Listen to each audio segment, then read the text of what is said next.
Olá, pessoal! E o assunto de hoje são os deveres e os direitos também das mães e escolas que possuem crianças com alguma necessidade especial. Vamos ter recadinhos do Espaço Claro e vamos dar aquela passadinha clássica na loja de fábrica da Dorel. Não saia daí porque a gente vai rodar a vinheta e logo em seguida tem um recadinho do Espaço Claro para vocês.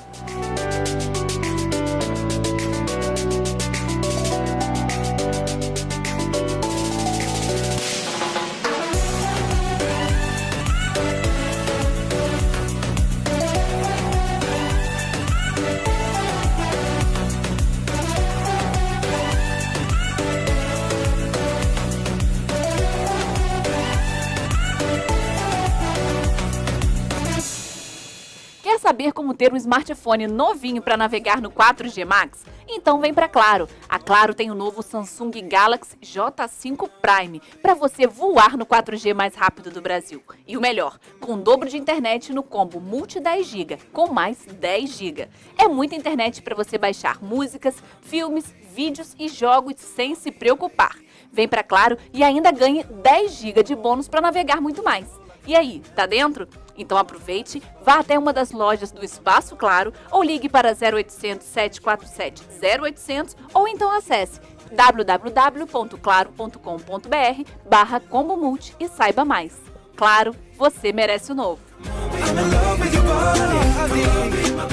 Gente, hoje eu vou conversar com a Andressa Amaral, ela que é neuropsicopedagoga, para ajudar a gente a esclarecer algumas dúvidas sobre os direitos e os deveres quando nós falamos de crianças com algum déficit de aprendizagem ou então alguns transtornos, e principalmente quando essas crianças estão na escola. E ela, que já é mais do que especialista no assunto, foi convidada, né, Andressa, para você tirar todas as nossas dúvidas, porque a maioria das mães que têm seus filhos na escola, que possuem algum desses transtornos, desses déficits, muitas vezes se sentem preteridas, as crianças, elas passam por sérias dificuldades na escola, né? Então, assim, quais são os direitos e os deveres delas? Então, primeiramente, é um prazer estar aqui. Obrigada. Te rever, muito bom. Muito bom, muitos anos, né? Muitos. Enfim, o que acontece? Primeiro a gente tem que entender onde nasce o problema, tá? Porque a escola, pelo fato dessa criança passar o maior tempo na escola, acaba sendo a escola o canal de detecção do problema, né? Então, o que acontece? Geralmente essa criança vai para a escola e aí a equipe pedagógica, os professores começam a observar que tem algo de errado com aquela criança. Qual é o papel da escola nesse momento? Primeiro, investigar os sinais e sintomas que aquela criança vem apresentando. Para isso é preciso que você tenha uma equipe pedagógica preparada, que é um dos grandes problemas que a gente vem encontrando. Os professores hoje ainda estão muito perdidos mediante essa gama de transtornos, né? A gente tem aí essa questão do espectro autista que está cada vez maior, o próprio TDAH, enfim, e as professoras ficam realmente perdidas. Mas em contrapartida já tem muita gente procurando capacitação. E isso está mudando, essa realidade das escolas está mudando. Então, o primeiro tem mudado bastante. Primeiro passo, a escola vai olhar, vai investigar aquilo ali, geralmente se leva uma média de 30, 40 dias. Porque às vezes a criança dá alguma alteração, mas circunstancial. Por conta de algum problema? Ou por uma questão familiar, entendeu? Um conflito que aquela criança está vivendo, isso passa para a realidade escolar, ela fica mais agitada ou fica mais ansiosa. Então, a escola tem que investigar. Conversar um pouco com a família, entender se alguma coisa está acontecendo de errado. Feito isso, a escola faz um relatório, o correto é esse, o procedimento é esse. Faz um relatório e chama a família. E comunica, olha, nós estamos observando tais sinais e sintomas. O interessante é que a senhora leve esta criança a um especialista. E aí começa a busca. E o problema, por quê? A negação da família também. Sempre, né? Porque e além disso também, né? Quando eu procurei você, a gente não faz ideia da gama de profissionais que a gente tem para qual especialista levar, né? Isso aí. Por exemplo, neuropsicopedagoga. Eu particularmente nem sabia que isso tinha em Campos. E olha só, eu deparei com você. Exatamente. Né? Na verdade, o que acontece? A neuropsicopedagogia é um campo, né, multidisciplinar, é um profissional especialista em avaliar de que maneira o cérebro daquele paciente funciona e se organiza para o processo de ensino-aprendizagem e as relações comportamentais. Ótimo. Então, o primeiro papel, o psicopedagogo, geralmente ele atua na área terapêutica. Mas o neuropsicopedagogo, a maioria dos neuropsicopedagogos, eu, por exemplo, a gente trabalha com avaliações, investigações, casos clínicos e acompanhamento do tratamento daquela criança. Então, o primeiro passo, detectou o problema e encaminha para um especialista. Hoje a gente já está vendo mudar essa realidade em relação aos especialistas. Você tem dois caminhos. Quando se trata de criança, você leva num neuropediatra. E o que os próprios profissionais da área de saúde, os médicos, estão fazendo? Estão devolvendo essa criança para a gente, para a equipe multidisciplinar avaliar esta criança antes da conclusão do laudo. Então, a maioria dos neuropediatras, é a realidade que eu encontro hoje, a maioria deles retornam com o encaminhamento dessa criança e aí a gente faz toda uma avaliação. E avaliar uma criança, né, é uma coisa muito interessante, que às vezes você pensa, uma criança, um adolescente, um adulto, que uma avaliação se resume a testes e não é bem assim. Existem vários tipos de avaliação. O correto, quando você avalia, você tem que olhar como que funciona o cognitivo.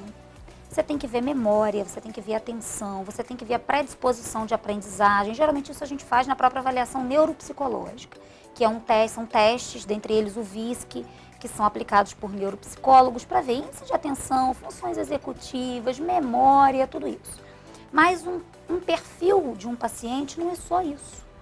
Aí eu te pergunto, às vezes você tem uma criança que não está focada, que não está com atenção, e às vezes se esquece de fazer uma avaliação hormonal daquela criança. Um hormônio disfuncional num organismo pode provocar um déficit de atenção. Pode desregular todo um funcionamento, um processamento cognitivo. Então, o correto é que, dentro desse caminho de avaliação, esta criança passe por uma equipe, dentre eles, o próprio neuropsicólogo, o psicopedagogo ou neuropsicopedagogo, que vai investigar as habilidades e competências desta criança para a aprendizagem. Vai olhar, ela está com dificuldade na leitura? Não. Ela está com dificuldade na escrita? Não. O problema dessa criança, essa criança não escreve por quê? Às vezes é porque ela é hipotônica, às vezes é porque ela não tem tônus muscular para pegar, para fazer o movimento pinça. Então são detalhes muito pequenininhos e que têm que ser olhados. E que muitas vezes passam despercebido. E aí reflete no processo de alfabetização. Então o psicopedagogo vai olhar este lado. Geralmente a gente pede também que um fisioterapeuta faça uma avaliação desta criança para ver se o planejamento motor está totalmente organizado. A gente sabe que se o planejamento motor desse paciente, dessa criança não estiver organizado, o funcionamento cognitivo vai estar comprometido. Avaliar se essa criança tem retardo ou não. Então, após passar por toda essa equipe, essa criança faz eletroencefalograma. Hoje já se tem recursos de mapeamento de ondas cerebrais por bandas de frequência. Que é muito mais completo. Muito. Já existem exames que a gente verifica em que área do cérebro as ondas não funcionam da maneira que tem que funcionar. E aí, depois disso tudo, a gente faz um relatório para o médico, aí devolve ao médico para a conclusão do diagnóstico. Mas aí agora eu vou te perguntar, você está falando de vários exames, que a medicina, não só a medicina, como a neuropediatria e tudo mais, está tudo tão evoluído para se buscar cada vez mais um diagnóstico mais preciso. Mas eu lembro que antes de exames como esses eram mais comuns a gente ter que sair de Campos, ir para o Rio, ir para São Paulo fazer. Campos já tem esses exames? Hoje já tem. Hoje já existe uma clínica que tem especialização em avaliação neurocognitiva, que você passa por toda uma equipe. Demora. É um exame que às vezes você demora 2 meses, 1 mês e meio avaliando. Enquanto você está avaliando essa criança, geralmente o supervisor da avaliação manda um relatório para a escola, já dando orientações prévias de como a escola deve agir. Porque a escola não tem como atuar antes de ter uma devolutiva da família. E isso é um grande problema. Às vezes a escola sinaliza o problema e a família protela ou não consegue procurar profissionais especialistas e aí fica todo mundo muito perdido e essa criança, o problema vai postergando e a coisa piorando, entende? Então, depois desse diagnóstico feito, o correto é, feito o diagnóstico, tem casos que você demora 6 meses para fechar um diagnóstico. Mas aí você dá uma devolutiva para a escola, orientação do plano de tratamento, que é uma outra coisa importante. Fechei o diagnóstico ou estou em avaliação, eu preciso orientar como aquela criança tem que ser tratada. Vou te dar um exemplo clássico. Às vezes a gente tem crianças com dificuldades de fala. Vai para onde? Fonoaudiólogo. Errado. Não é só o fonoaudiólogo. Às vezes uma criança não fala porque ela tem questões sensoriais que não foram resolvidas, porque ela tem planejamento motor orofacial desorganizado. Então essa criança precisa às vezes de fisioterapia para habilitar o sistema motor da fala. Então é muito mais complexo do que a gente imagina. É mais complexo do que parece. Mas aí então agora a gente vai dar uma pausazinha, gente. Eu vou dar um recadinho para vocês no espaço, claro, mas a gente volta porque agora a gente vai falar sobre a parte da escola, dessa parte do fechamento do diagnóstico na hora que entrega para a escola. Não sai daí. Veja os benefícios que os planos Claro Pós oferecem. Ligações ilimitadas para qualquer operadora usando 21. Na Claro, as ligações são ilimitadas para fixo e celular de qualquer operadora do Brasil. Além disso, você pode falar ilimitado com celulares Claro, Netfone e Claro Fone de todo o país usando 21. Tem também o WhatsApp à vontade para você falar com os amigos, a família e centenas de grupos durante todo o mês, sem descontar da sua franquia de internet. Claro Vídeo, mais de 15 mil títulos, os melhores filmes, séries, shows e documentários para você assistir pelo celular, tablet ou computador. Baixe o aplicativo disponível para celulares Android, iOS e Windows Phone. Tem também Claro Música, milhões de músicas para curtir no celular também sem descontar da sua franquia de internet. E você ainda tem acesso aos lançamentos dos artistas, playlists e muito mais. Baixe o aplicativo na sua loja de celulares. Tem também o Clube Criar.